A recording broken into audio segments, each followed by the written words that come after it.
Welcome, students. Today we are going to learn subject Science and Technology part 2 of Standard 9 lesson Environmental Management and video number 9. In previous videos we have learned about weather and climate, meteorology and solid waste management. Today we continue the learning with topic disaster management. Before moving forward, let's understand the concept of disaster. What is mean by disaster? Disaster is also called as calamity. It is a sudden calamitous event that seriously disrupts the functioning of a community or society and causes human, material, economic or environmental losses. Depending on the causes for disaster, there are mainly two types of disaster: natural disaster and man-made disaster.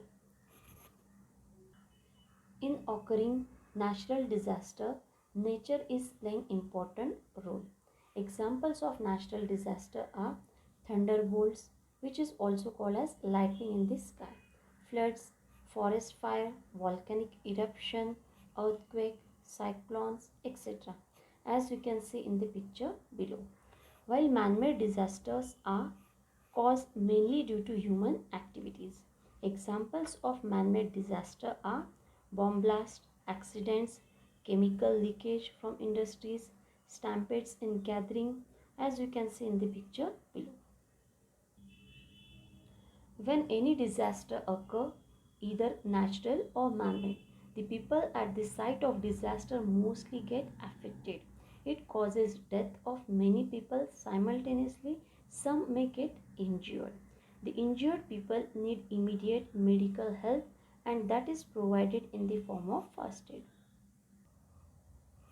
First aid is the first and immediate assistance given to any person suffering from either a minor or serious illness or injury, which can help to prevent the condition from worsening. First aid is given at the site of disaster. First aid is designed for any type of disaster by considering main objectives like prevention of death, prevention of deterioration of health. It means take all the possible steps to avoid human health degradation depending on the type of disaster. As you can see in the picture, after flood there may be chances of spreading waterborne diseases, which can be prevented by sprinkling or adding suitable chemical powders. The third objective of first aid is to start the process of rehabilitation, which means provide all the daily needs or daily required things to the victims and try to bring them to the normal life. Now let's learn what are the basic principles of first aid.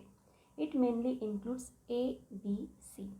A means airway, B means breathing, and C means circulation. Airway. When the victim has difficulty in breathing, then first head of victim should be held in a backward sloping position, or the chin should be raised so that the respiratory passage remains open and victim should feel comfortable. Breathing. After providing airway, also if victim has stopped breathing, the victim should be given artificial ventilation by mouth resuscitation. Circulation. When the victim is unconscious, then after giving mouth to mouth respiration twice, the heart should be pressed down hard by pressing the chest with both the palms. These actions should be repeated alternately about 15 times. This is called cardiopulmonary resuscitation. Before or after any disaster, as preventive measure, the important step is disaster management. What is disaster management? The action implemented through proper planning, organized activities and coordination. The main things must be included in the disaster management plan are prevention of losses and danger by providing first aid, improving tolerance for disaster, providing relief from disaster by providing medical facilities and daily needs, also minimizing the intensity and extent to harm.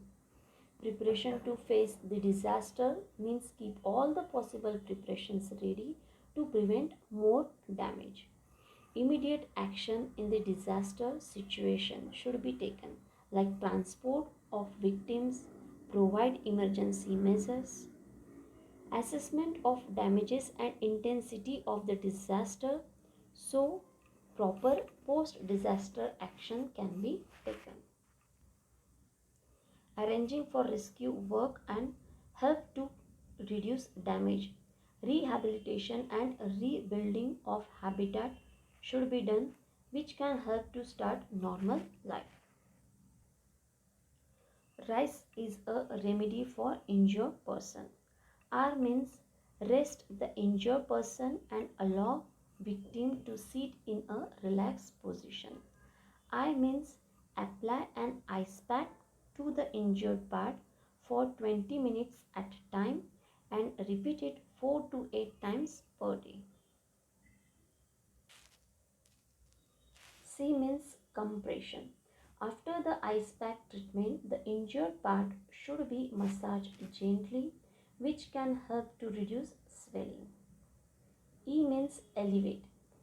The injured part should be kept in a raised or elevated position 6 to 10 inches above the heart.